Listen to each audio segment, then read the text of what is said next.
nuestro tema, el zarandeo, los 144.000 y sus cualidades espirituales. Quiero invitarles a que inclinemos el rostro para tener una oración al comenzar nuestro estudio. Padre eterno, te damos gracias porque en tu palabra encontramos las explicaciones que tu pueblo necesita para vivir en la parte final de la historia de este mundo. Ayúdanos, Señor, a entender el mensaje y por sobre todo ayúdanos a vivir el mensaje. Te lo pido en el nombre de Jesús. Amén. Para quienes no estuvieron en la sesión anterior, en el estudio anterior, tenemos que informarles que estuvimos viendo lo relacionado con los 144.000. ¿Qué dice la Biblia acerca de los 144.000? Es un número muy estudiado, es un número del cual se habla mucho. Hay muchos que dicen ser parte de ese número, pero nosotros la lección pasada vimos lo que la Biblia enseña acerca de este número tan especial. Hoy día vamos a avanzar un poquito más en nuestro estudio. Quiero invitarles a que abran su Biblia. Muy bien, veo que están terminando de buscar. Ahora les invito a que pongan atención a las palabras del profeta Joel. El profeta Joel escribió al pueblo cuando estaba viviendo una tremenda crisis. Y él anunció lo siguiente: el sol se convertirá en tinieblas, la luna en sangre, antes que venga el día grande y espantoso de Jehová. Les pregunto, ahora tengo algunas personas que no han estado en los estudios anteriores, y quiero que todos entiendan esta declaración. ¿Cuál es el día grande y espantoso de Jehová? Más fuerte, porque ya saben que yo no escucho.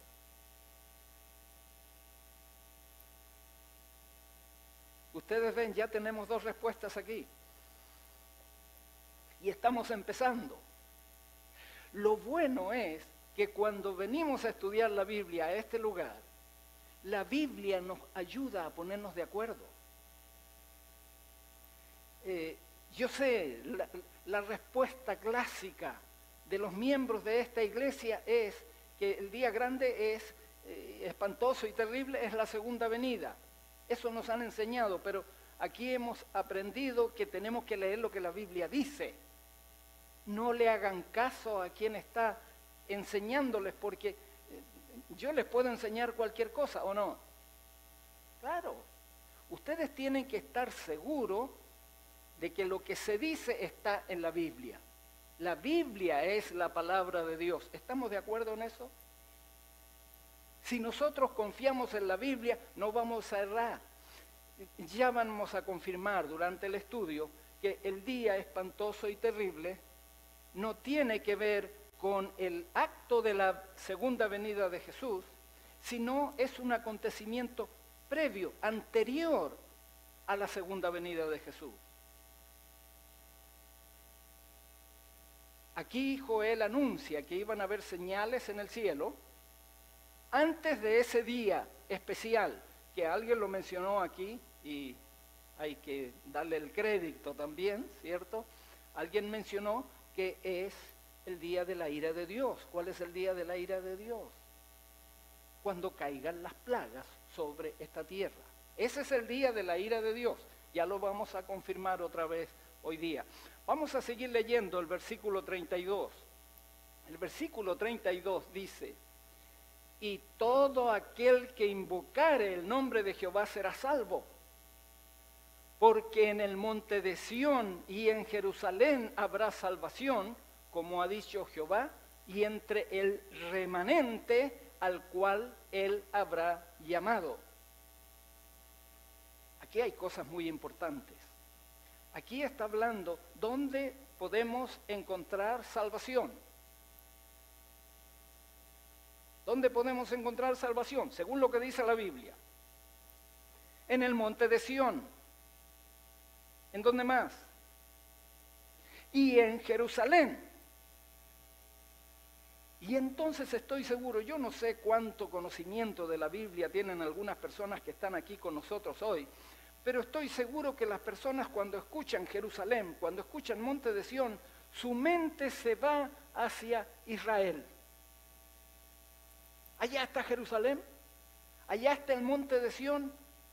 Hermanos míos, no lo iba a presentar hoy, pero lo voy a presentar porque creo que vale la pena que lo mencione.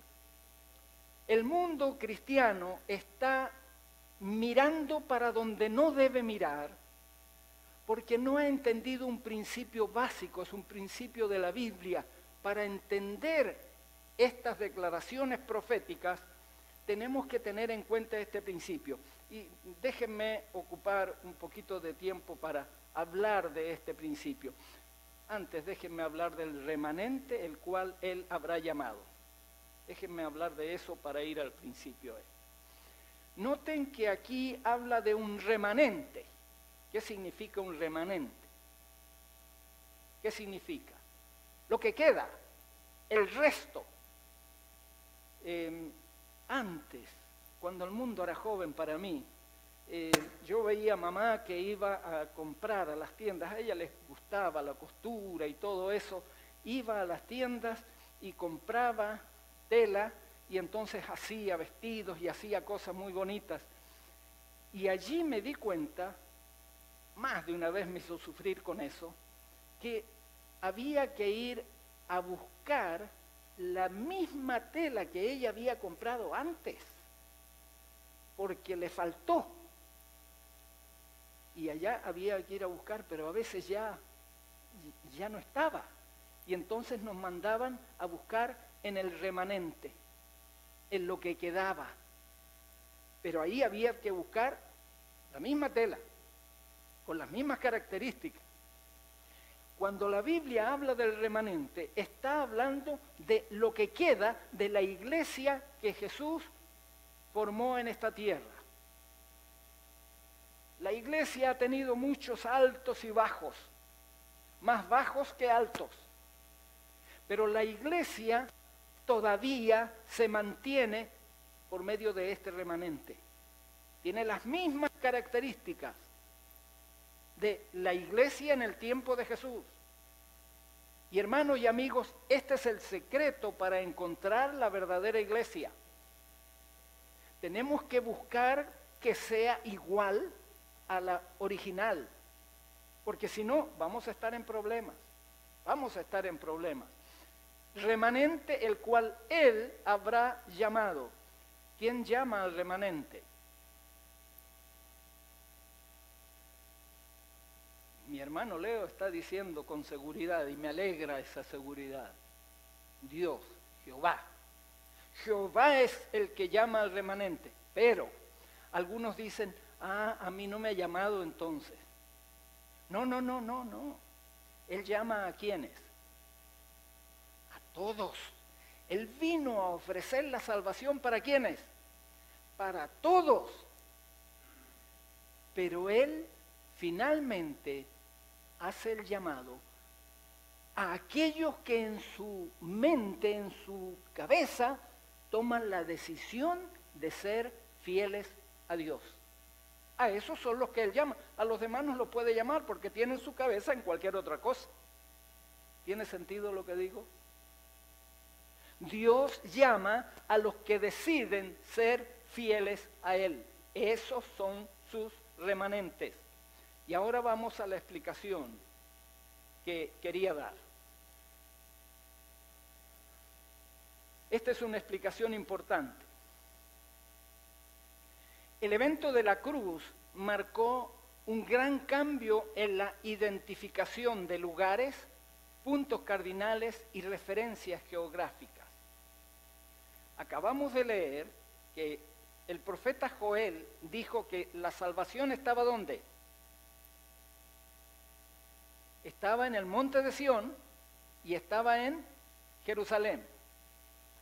Ahora, noten lo que vamos a explicar aquí. Cuando vean esta explicación, van a ver qué sencillo resulta entender la palabra de Dios. ¿Qué estamos queriendo decir con esto?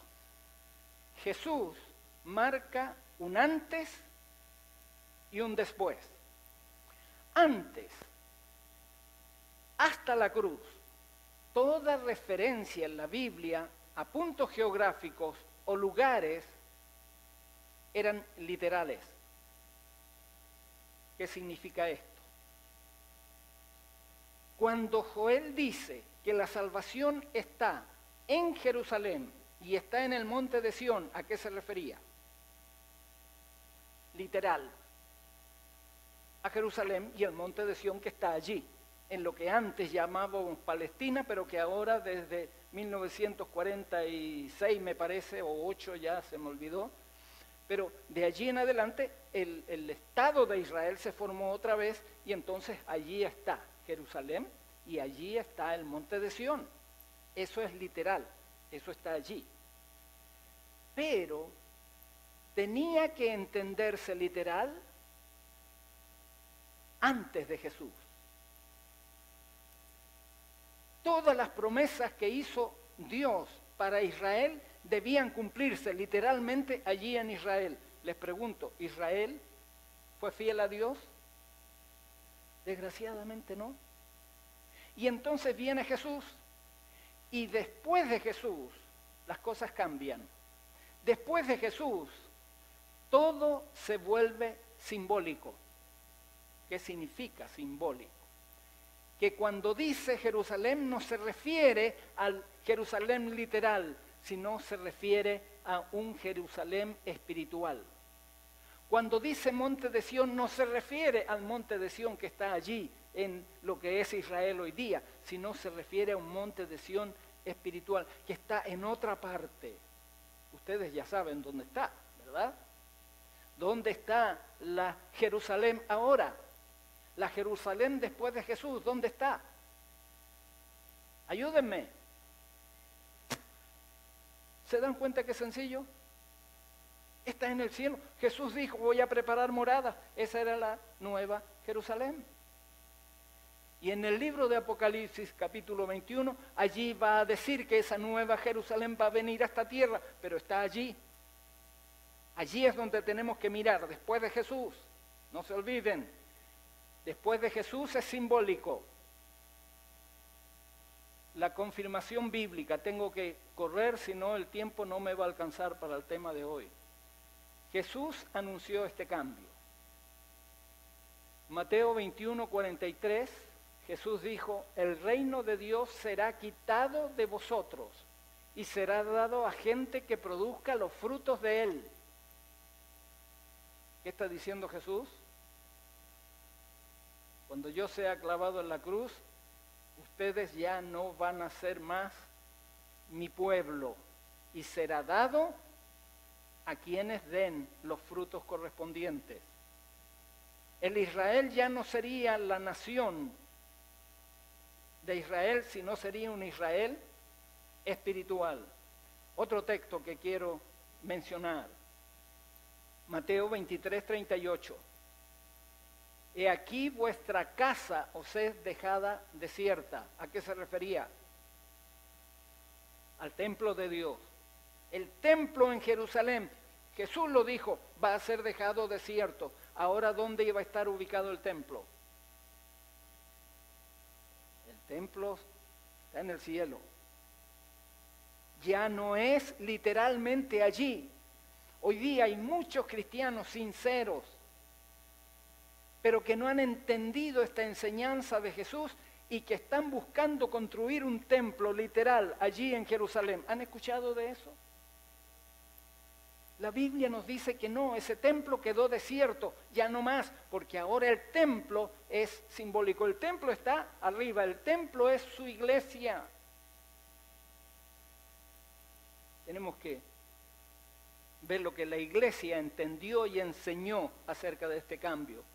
Noten solo un par de textos. El apóstol Pablo, escribiendo en 1 Corintios 10, 18, y lo resumo, él dice, mirad a Israel según la carne, ese es Israel literal, y lo pone en contraste con Gálatas 16:16.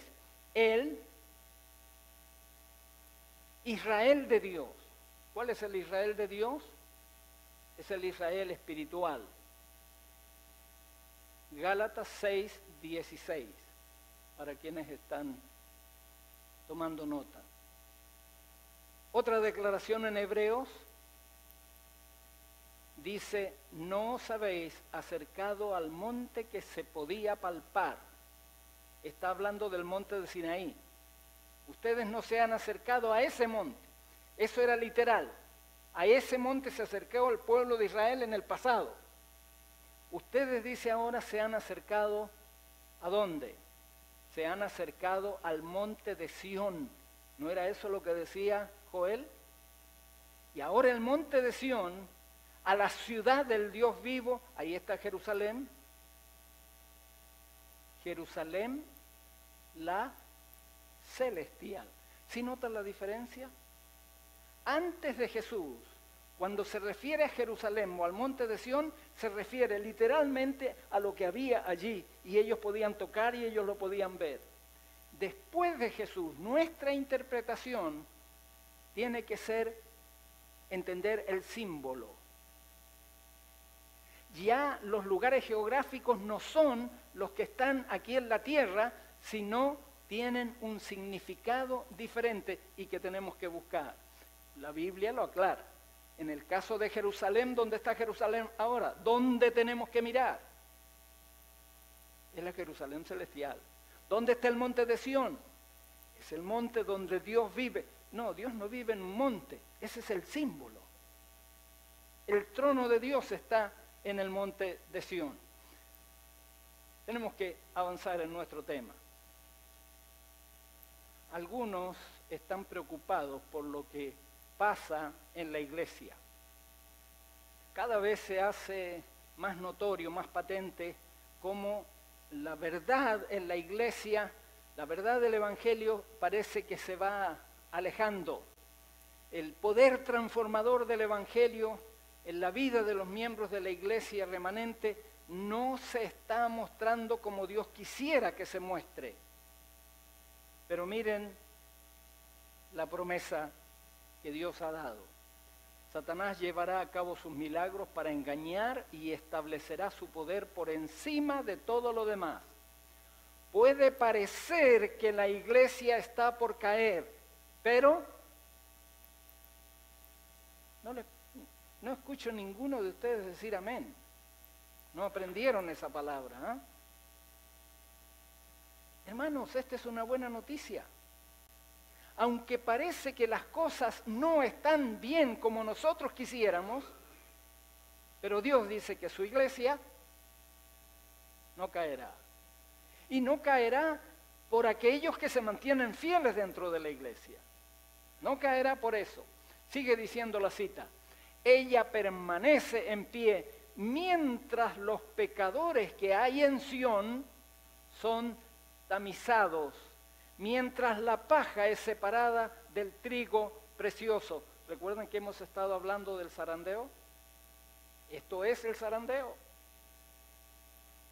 Es una prueba terrible, sin embargo, tiene que ocurrir. La cita sigue. Nadie fuera de aquellos que han estado venciendo mediante la sangre del Cordero y la palabra de su testimonio, serán contados con los leales y fieles. ¿Quiénes van a ser contados con los leales y fieles?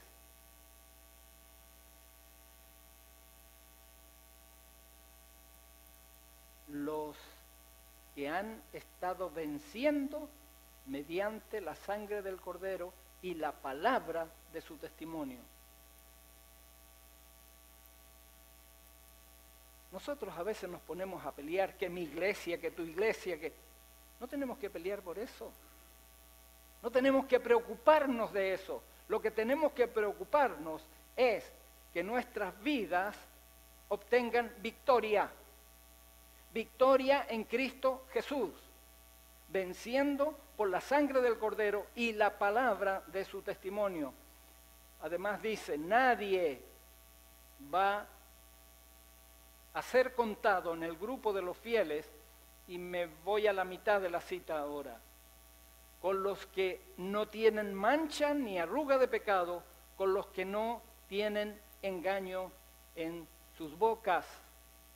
Debemos despojarnos de nuestra justicia propia y vestirnos con la justicia de Cristo. Podríamos cantar el himno final, tener la oración e irnos. Aquí está el resumen de lo que debemos aprender hoy. Queremos estar y ver a Jesús cuando venga por segunda vez. Esto es lo que tenemos que hacer. Aquí está el resumen. No importa todo lo demás que digamos, si ustedes recuerdan esto. Recuerden, nadie fuera de aquellos que han estado venciendo, noten palabras claves, hay que vencer, venciendo mediante la sangre del Cordero y la palabra de su testimonio, serán contados con los leales y fieles. Por eso hemos estado estudiando el grupo de los 144,000. Porque el grupo de los 144,000 es el grupo que la generación, si me dejan decirlo así, que vivirá en el tiempo en que Jesús venga a esta tierra. ¿Cuántos piensan que Él viene pronto? Solo 3. Ahora hay más que se animan a levantar la mano. Hermanos, creo que las señales ahora son mucho más visibles que hace 10 años atrás. Ahora la gente que no estudia la Biblia anda preocupada. Me hablaba un señor que me dijo lo siguiente: me dijeron que usted conoce de la Biblia. Bueno, le dije yo, le dieron una información que no sé si está 100% correcta, porque yo, no se asusten, es para despertar a algunos.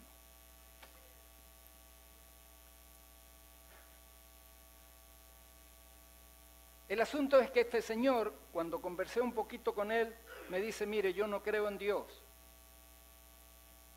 Cuando me dijo eso me sorprendió más. Pero un amigo le había dicho que hable conmigo. Y entonces este hombre me dice, yo no creo en Dios, pero veo que algo está por pasar en este mundo. Me llamó la atención, porque hasta los que no creen en Dios están viendo que algo está por pasar. Y a veces me parece que nosotros, que decimos creer en Dios, que decimos ser cristianos, estamos durmiendo. Y no me refiero al dormir del sueño literal, sino a ese dormir en que estamos despiertos, en que vivimos como que no está pasando nada. Los 144,000. Estudiamos cómo se forma este grupo de gente en la tierra. ¿Recuerdan cómo se forman? A ver, ayúdenme. Hay personas que no estuvieron en esos estudios. Margarita quiere saber cómo se forma, ¿cierto? Porque ella no estuvo en ese estudio. ¿Cómo se forma? Los voy a mandar a ver de nuevo los temas. Están allí grabados, así que los pueden ver. Los pueden ver en la página Iluminando al Mundo. Allí lo pueden ver, en ese canal. Hermanos, por medio del sellamiento, con el sello de Dios en sus frentes.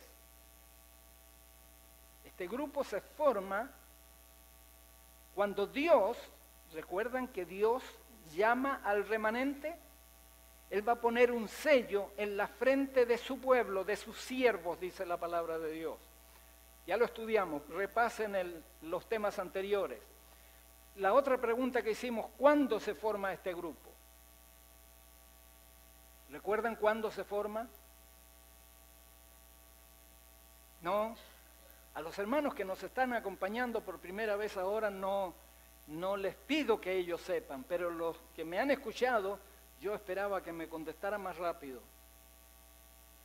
Hermanos, esto tenemos que conocerlo como la palma de nuestra mano. ¿Se dan cuenta cuán atrasados estamos?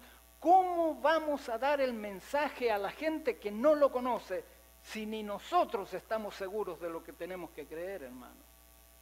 Y lo digo no porque estoy enojado, sino estoy preocupado.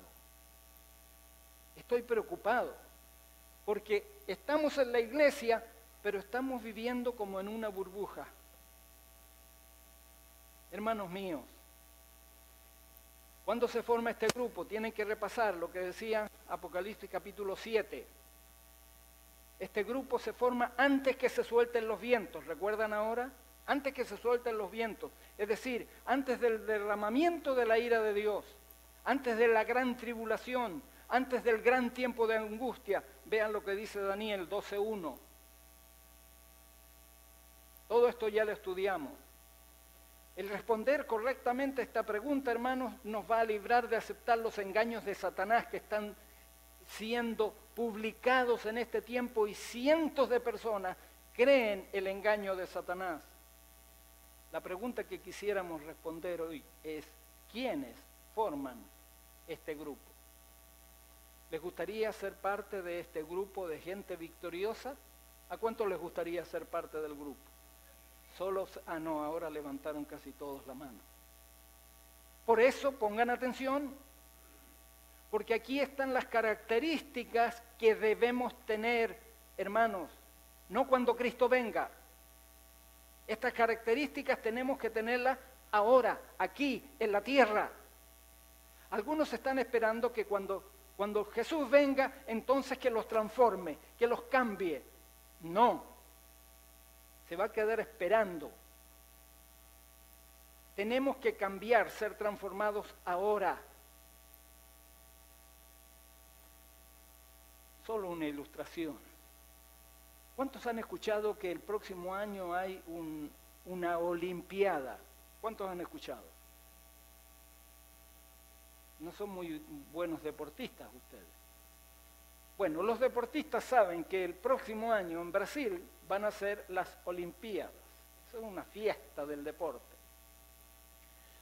Pero ustedes saben que todos los que llegan a competir allí, cuando falta un mes y medio para que empiecen las Olimpiadas, ellos empiezan a prepararse.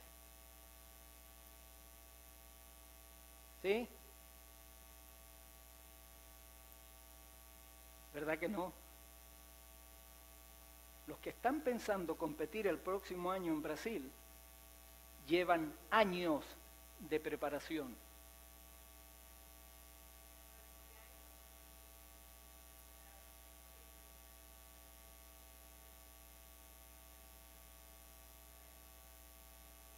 La hermana está haciéndonos recordar algo importante.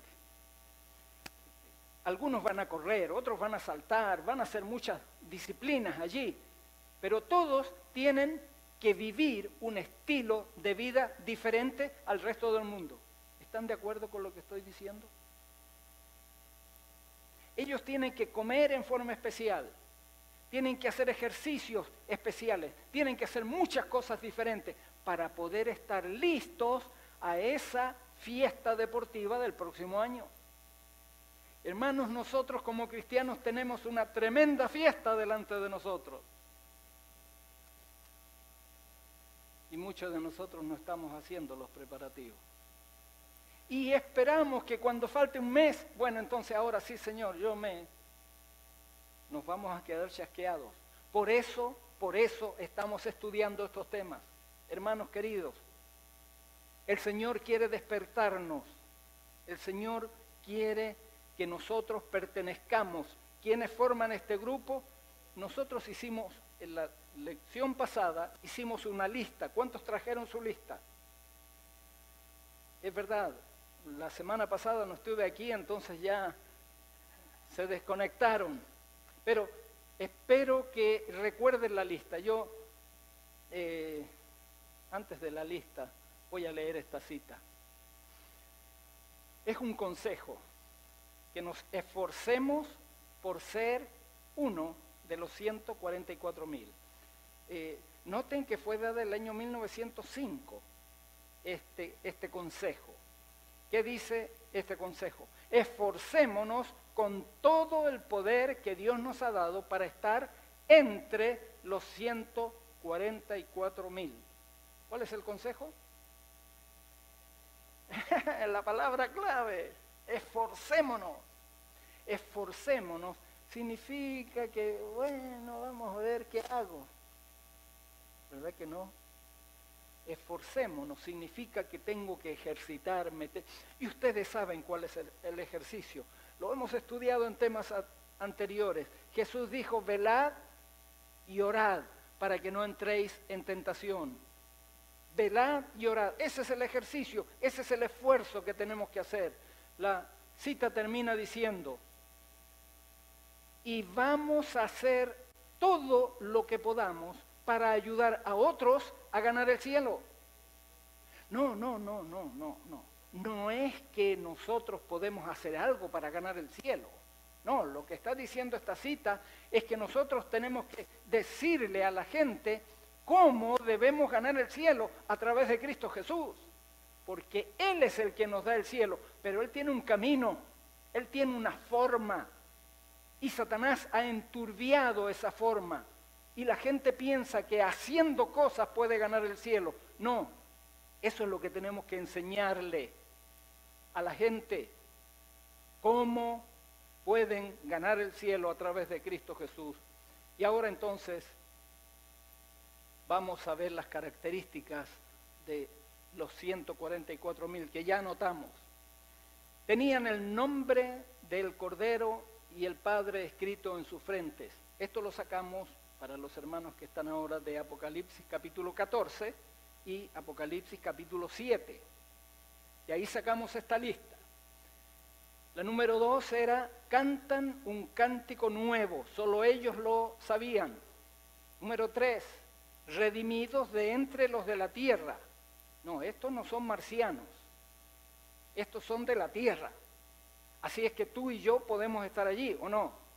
Claro, Dios quiere que estemos allí, pero depende de nosotros. Número 4, no se contaminaron con mujeres, son vírgenes. Ya vamos a ver todo lo que esto significa. Siguen al Cordero donde quiera que va. Número 6, son redimidos como primicias. Número 7, no se halló mentira en sus bocas. Número 8, son sin mancha delante del trono de Dios. Algunas características las podemos entender fácil, ¿verdad? Les pregunto, ¿tenemos ya esas características? Si no las tenemos, tenemos que empezar a preocuparnos.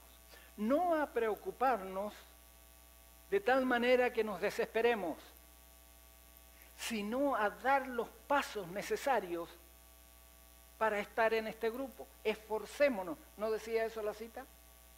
Esforcémonos. Algunos tendrán que tomar su Biblia más tiempo. Apaguen un poquito la televisión.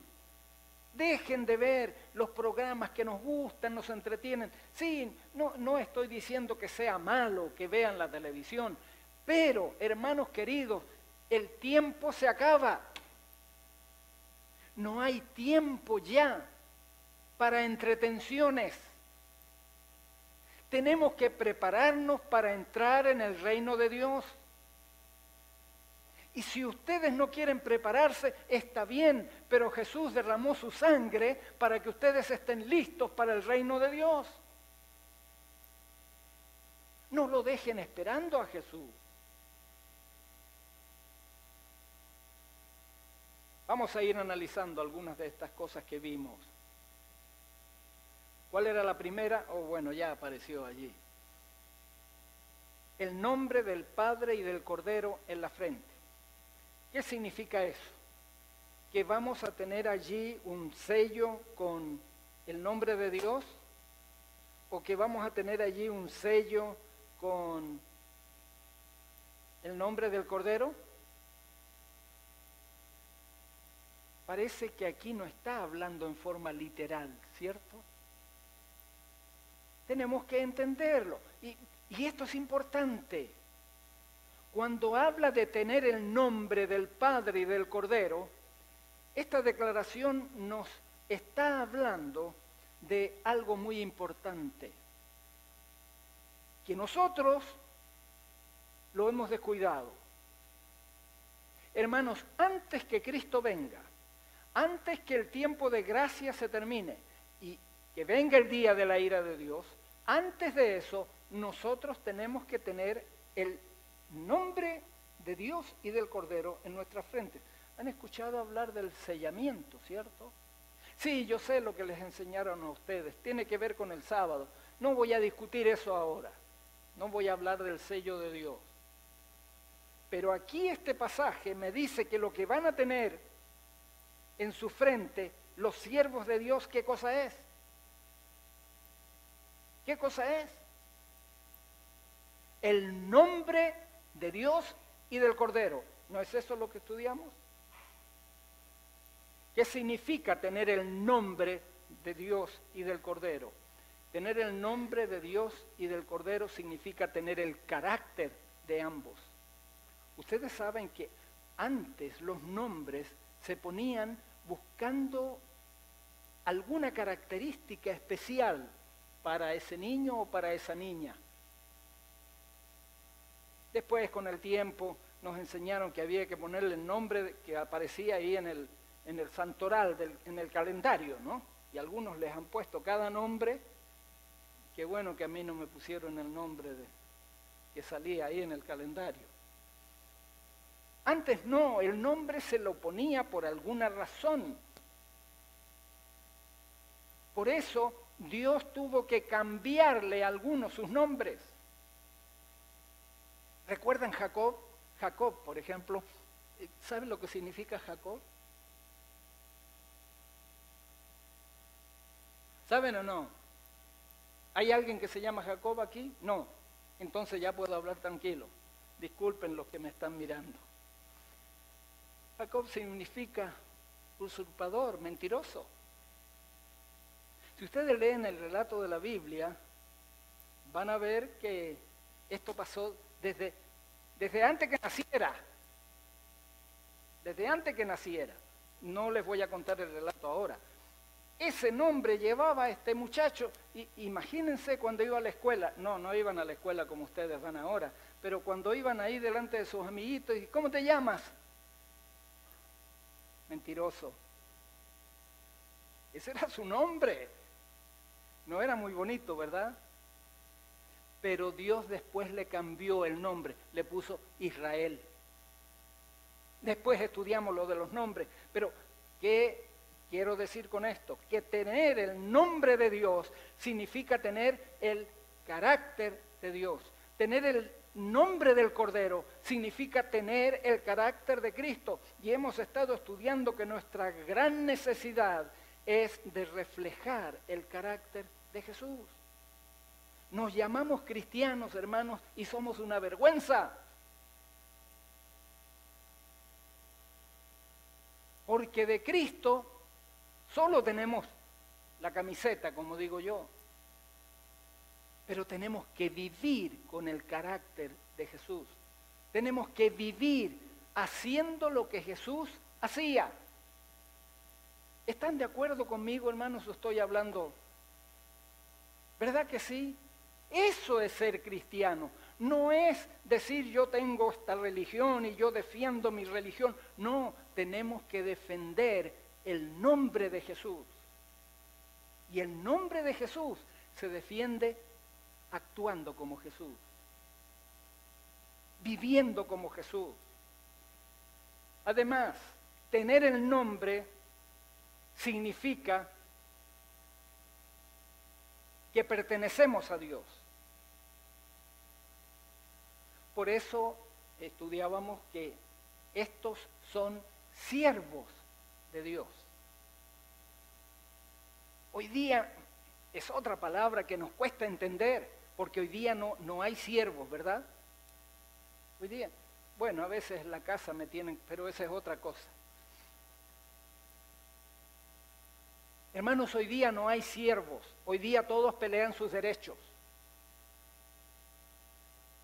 Antes no. Un siervo era uno que tenía que estar dispuesto a dar su vida por su amo. ¿Es así o no? Ese era un siervo. ¿Se dan cuenta lo que implica ser siervo de Dios? ¿Se dan cuenta que nosotros a veces no somos tan siervos de Dios? Nos llamamos siervos de Dios, pero servimos cualquier cosa menos a Dios. El que tiene el nombre de Dios es un siervo de Dios, le pertenece a Dios, piensa para Dios, actúa para honrar a Dios, etcétera, etcétera. Hay una cita que quiero compartir. En Cristo no había nada que respondiera a los sofismas de Satanás, a los ataques de Satanás. Él no consintió en pecar, ni siquiera por un pensamiento se dio a la tentación. Así también podemos hacer nosotros. ¿Creen eso? Bueno, que dijeron amén. Hermanos, hay cosas que necesitamos cambiar, urgentes, y esta es una de ellas. Otra parte de la cita. Cuando seamos asaltados por las tentaciones, no miremos las circunstancias o nuestra debilidad, sino miremos el poder de la palabra. Toda su fuerza es nuestra. La mayoría de nosotros habla, oh, el poder de Dios, y que crean en el poder de Dios, pero en verdad no creemos. Especialmente cuando se trata de nuestras deficiencias de carácter. Ahora que estuve en un lugar, ustedes no conocen a la gente, así es que yo puedo mencionar algunas cosas sin que sepan de quién estoy hablando. Pero había algunas personas que nos dijeron, ay, yo he querido dejar tanto algo, y no lo voy a decir porque a lo mejor puedo afectar a alguien aquí, he querido dejar algunas cosas que le hacían daño a su salud, pero no puedo. Y yo le pregunté, ay, casi se me sale, ¿cuánto tiempo que usted conoce al Señor? 25 años. Y en 25 años todavía me dice que usted no puede dejar algo. ¿En qué no estamos creyendo? En el poder de la palabra de Dios. ¿Es así o no? Si no podemos vencer una tentación, hermanos queridos, es porque no creemos en el poder de la palabra de Dios. Es porque no creemos. Yo puse la cita. ¿Recuerdan ese texto? ¿Cuántos saben lo que dice Filipenses 4:13? La mayoría se lo sabe de memoria. Todo, es lo que me dicen en todas las iglesias que voy y hablo de este tema, es todo lo puedo en Cristo que me fortalece. Pero eso es para el vecino, no para mí. Yo tengo mi propia versión. ¿Saben cuál es mi versión? Casi todo lo puedo en Cristo que me fortalece. Pero esa es versión mía y de algunos de mis hermanos, desgraciadamente. Hermanos, Dios quiere hombres y mujeres vencedores. Vencedores, no se olviden, vencedores. Necesitamos avanzar.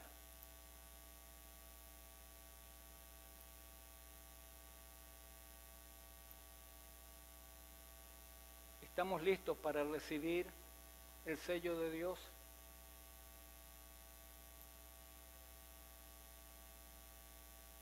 Recibir el sello de Dios, recibir el nombre de Dios, el nombre del Cordero. ¿Estamos listos? ¿Estamos listos reflejando su carácter? En el libro Eventos de los Últimos Días dice, el sello de Dios nunca será puesto en la frente de un hombre o una mujer que sean impuros.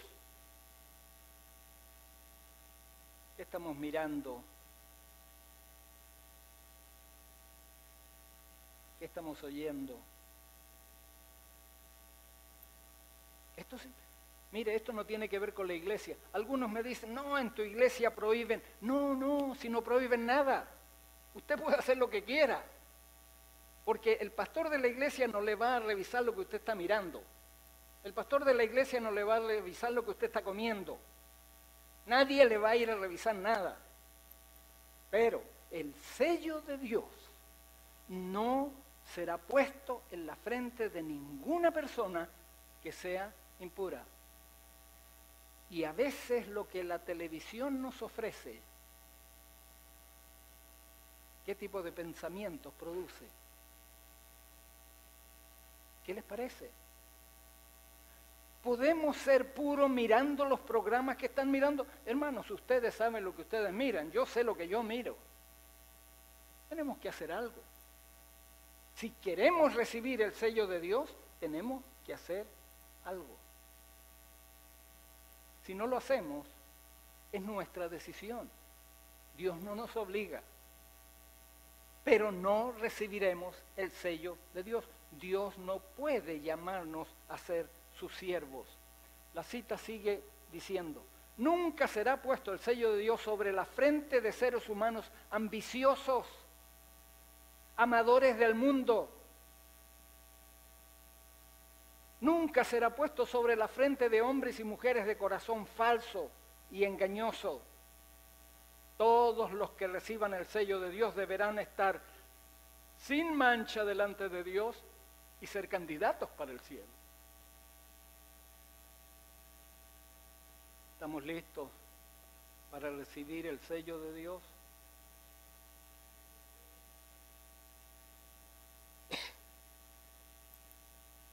Hay un puntito más que quiero mencionar con relación al nombre del Padre. Recibir el sello, el nombre de Dios, significa un afianzamiento de la verdad. Hermanos, todos nosotros hemos recibido cierta cantidad de verdad. ¿Es así o no? No importa la iglesia que tú asistes o perteneces, no importa. Ahí en la iglesia te enseñaron cierta verdad. ¿Estamos de acuerdo o no? En la iglesia te enseñaron esa verdad. Ahora tú decides si vives de acuerdo a esa verdad o no. El Señor va a tomar en cuenta eso. Si tú eres fiel a Dios y vives la verdad que te han enseñado, el Señor va a tener en cuenta eso. Pero tenemos cada día que seguir aumentando el conocimiento de la verdad, porque la palabra de Dios tiene mucha verdad que nosotros no conocemos. ¿Les parece o no? Pero sí, nosotros estamos tan ocupados en... No voy a hablar de alguna actividad para que nadie se enoje conmigo aquí, pero tenemos tanto que hacer que no hay tiempo para estudiar la verdad. Y vivimos haciendo 1000 cosas durante el día. Es lo que me dice. He estado tan ocupado, hermano, he estado tan ocupado que no he tenido ni tiempo de estudiar la cartilla. La lección de la escuela sabática, no he tenido tiempo. Perfecto. Sigue no teniendo tiempo para las cosas de la verdad y nunca vas a recibir el sello de Dios. Si no es que Dios elige en forma arbitraria, Él dice, no, este porque es más bonito, a este lo voy a elegir. O este, no, el Señor no anda, lo único que Él anda mirando es si yo decido ser fiel a la verdad que conozco. Y cuando me doy cuenta que me falta conocer más verdad, la empiezo a estudiar. Dediquen tiempo a estudiar su Biblia, dediquen tiempo a conocer la verdad. Y cuando llegue el momento de la crisis, Dios va a sellar esa verdad en su frente y no va a haber nada ni nadie que lo mueva de la verdad.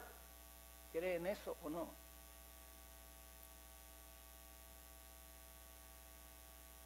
Cantan un cántico nuevo. Recién vamos en la segunda, creo que no vamos a terminar hoy día. ¿Qué significa? Cantan un cántico nuevo.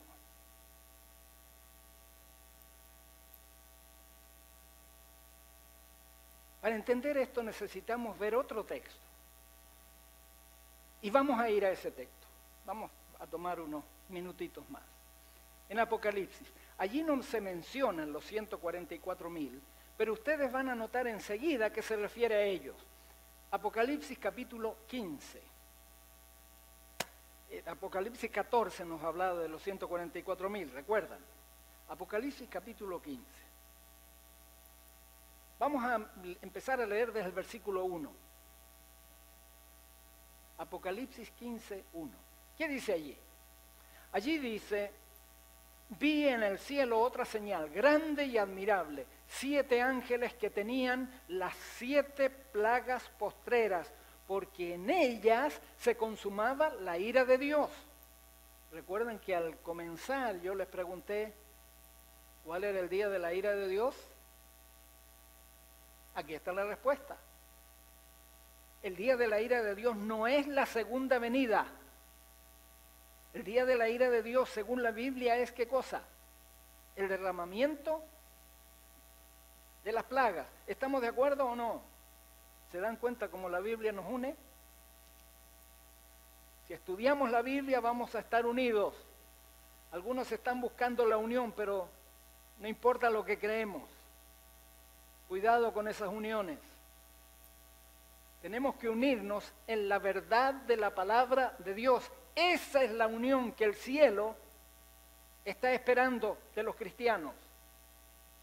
Cuando Jesús oró por unión, porque se usa el nombre de Jesús hoy día para buscar la unión de las iglesias, cuando Jesús oró por la unión, Él dijo, tu palabra es verdad.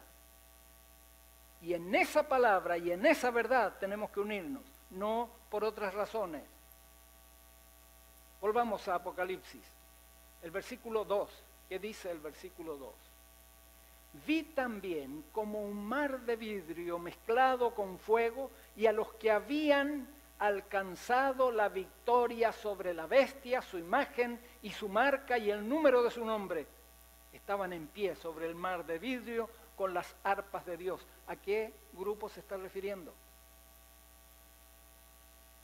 ¿Verdad que sí? Esto es lo que ya hemos estudiado. Solo que aquí no se nombran los 144.000. Pero aquí los está definiendo. Son los que pasan este periodo cuando se imponga la ley dominical. Son los que pasan este periodo donde haya aflicción para el pueblo de Dios. Pero ellos no fueron vencidos. Son vencedores. Y ese es el grupo que ustedes y que yo tenemos la oportunidad de formar. Si le obedecemos a Dios, si aprendemos a ser fieles a Dios. Ahí nos identificó el momento de donde sale este grupo. Versículo 3. Y cantan, aquí está el cántico nuevo. ¿Y cantan qué cántico? El cántico de Moisés, siervo de Dios. El cántico del Cordero, diciendo, grandes, maravillosas son tus obras, Señor Dios Todopoderoso. Justos y verdaderos son tus caminos, Rey de los santos. Versículo 4. Versículo 4 dice, ¿quién no te temerá, oh Señor, y glorificará tu nombre? Pues solo tú eres santo, por lo cual todas las naciones vendrán, te adorarán, porque tus juicios se han manifestado. Aquí tenemos el cántico nuevo. Este es el canto de la experiencia, de su propia experiencia. ¿Por qué es nuevo? Porque este es un cántico que no se puede cantar a menos que se viva la experiencia del tiempo del fin.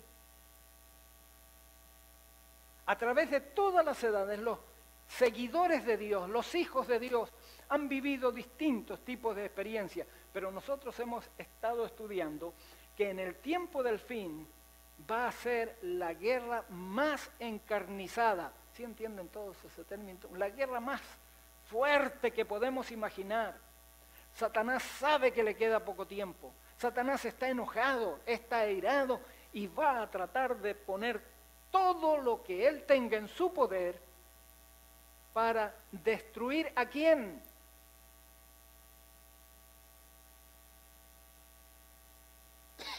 ¿Qué dice Apocalipsis 12:17?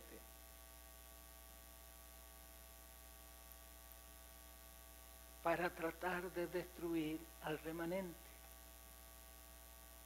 Para tratar de destruir a los que guardan los mandamientos de Dios y tienen el testimonio de Jesús. Ahí lo dice, léanlo, no tenemos tiempo ya ahora, pero ahí dice que Satanás viene con toda su ira. Y cuando Satanás viene con ira, no crean que viene como cuando me pongo yo, cuando tengo ira. No, soy un angelito al lado de Satanás. ¿Sí me entienden lo que quiero decir? Hermanos, Satanás está enojado contra Dios, está enojado contra todo el mundo. Él quiere destruir a todo el mundo. Pero a los que tienen su mira, ¿es a quién? A los que quieren ser fieles a Dios. A los que quieren ser fieles a Dios. Cántico nuevo. ¿Por qué es nuevo? Porque antes ninguna persona en todo el mundo ha vivido la experiencia que va a vivir este grupo especial. Yo diría que el único que ha vivido una experiencia más dolorosa, más terrible, fue Jesús.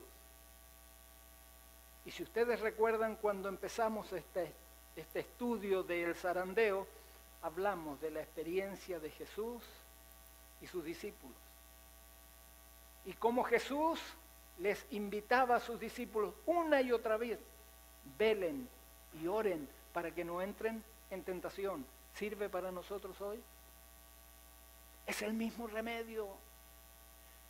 Pedro fracasó,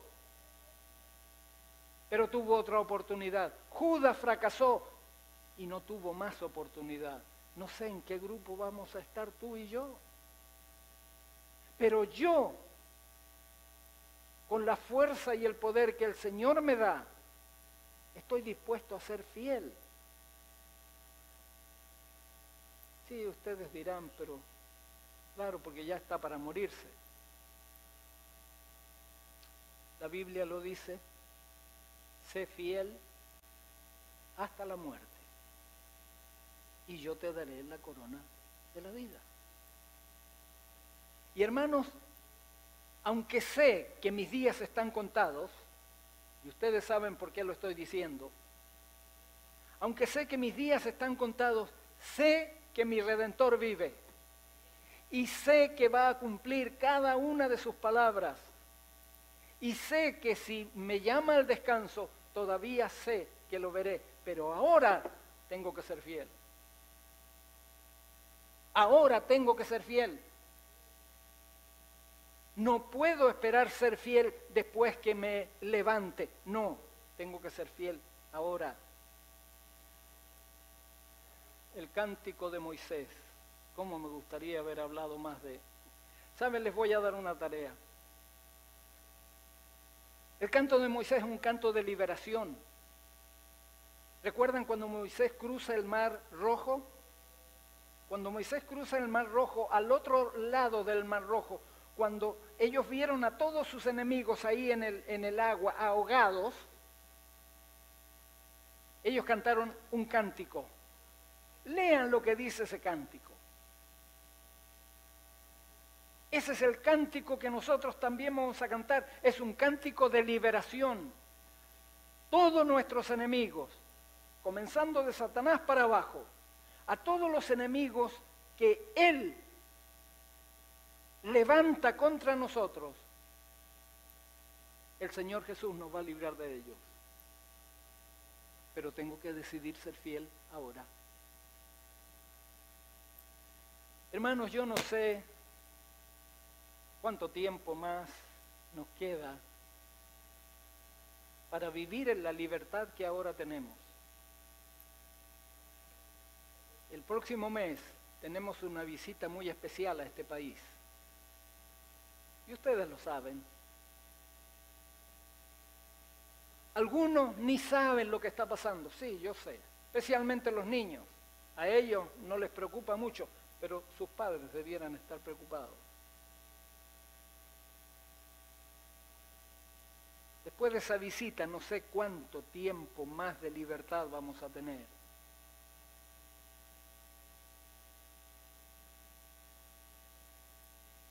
Cuando se dicte la ley dominical, respóndete a esta pregunta. Yo no te voy a pedir la respuesta, pero tú respóndela. Cuando se dicte la ley dominical, ¿qué vas a hacer al otro día? Cuando se dicte la ley dominical, ¿qué vas a hacer al otro día? ¿No has pensado, verdad? Y esto no es para asustarte. Esto es para que veas la urgencia que tenemos en nuestra preparación. Porque nuestra preparación no es para vivir el día siguiente de la ley dominical, sino nuestra preparación es para enfrentar la crisis final, aferrados a nuestro Dios y Salvador. Porque si no estás preparado para esa crisis, no vas a estar en el grupo de los salvos.